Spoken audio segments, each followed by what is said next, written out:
Qui est Mohammed, que la paix soit sur lui? C'est un humain, pas un demi-dieu ni un fils de Dieu. Il a lui-même dit qu'il était humain. Je suis un humain comme vous. Rapporté par Al-Bukhari 401 et Muslim 573. Et comme Dieu le lui ordonnait, il en informa les gens. Dire dit donc, je ne suis qu'un humain comme toi. قل إنما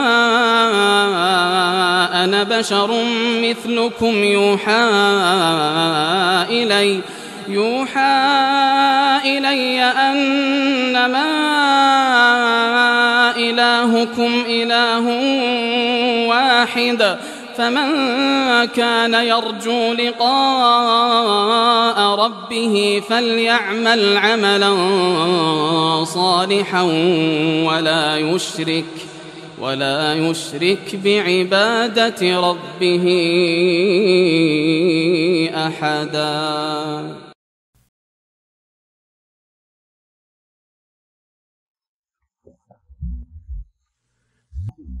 L'interprétation de la vie de n'importe quelle autre personne dans l'histoire se rapproche de son inexactitude et de son exhaustivité.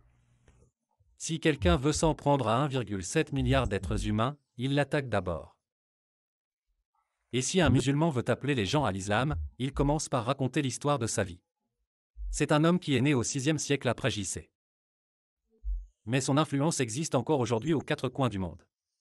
C'est un homme qui a combattu dans des batailles au cours desquelles il a été blessé à la tête. Et ses dents de devant étaient cassées. Pourtant, il était un modèle de modestie. C'est lui qui a été victorieux dans la plupart des guerres qu'il a menées contre ses ennemis. Et en même temps, celui dont les ennemis les plus acharnés en sont venus à croire en son message. C'est lui qui, avec ses disciples, a été soumis à une oppression et à une torture sauvage.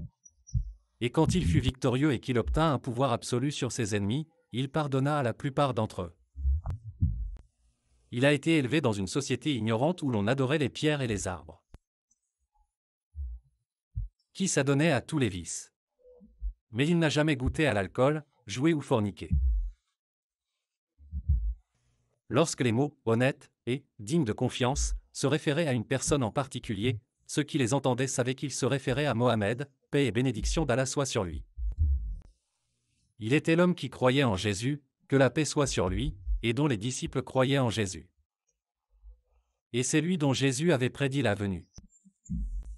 Il a fait de la justice une réalité dans la société humaine, déclarant qu'aucun arabe n'avait de privilège sur un non-arabe. Ou bien aucune personne blanche ne pouvait revendiquer un privilège sur une personne noire. Sauf en craignant Dieu et en faisant de bonnes actions. Il plia le genou pour que sa femme monte sur son chameau. Et cela à une époque où les femmes étaient traitées comme des esclaves. C'est lui qui a décrété la compassion même envers les animaux et qui a interdit de couper des arbres, même dans les régions les plus peuplées d'animaux. Guerre. Il n'est donc pas surprenant qu'il ait été décrit comme une miséricorde pour tous les mondes.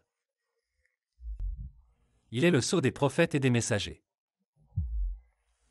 But. Avez-vous surfé sur Internet et trouvé des attaques et de l'indignation? Avez-vous vu des caricatures désobligeantes? Avez-vous vu des calomnies et des soupçons, des accusations sans aucun fondement? Ce n'est pas étrange. Depuis le jour où Mohammed, paix et bénédiction d'Allah soit sur lui, a été envoyé au monde, sa tribu, les crèches, plaça des hommes aux portes de la Mecque avec une seule mission. Répandre une fausse propagande contre Mohammed, que la paix soit sur lui, auprès de tous les visiteurs de la ville. Ils envoyèrent même des hommes dans les tribus voisines pour avertir du danger de Mohammed, paix et bénédiction d'Allah soit sur lui. Ces mercenaires à gages vivent toujours parmi nous. Vous les voyez sur les chaînes de télévision, les sites web et les plateformes de médias sociaux. Vous pouvez soit donner à votre esprit des vacances permanentes et laisser ces personnes façonner votre conscience comme ils veulent, ou vous pouvez prendre la décision d'écouter Mohammed, que la paix soit sur lui. Afin que vous puissiez apprendre la vérité à son sujet par vous-même. C'est une décision que vous seul pouvez prendre.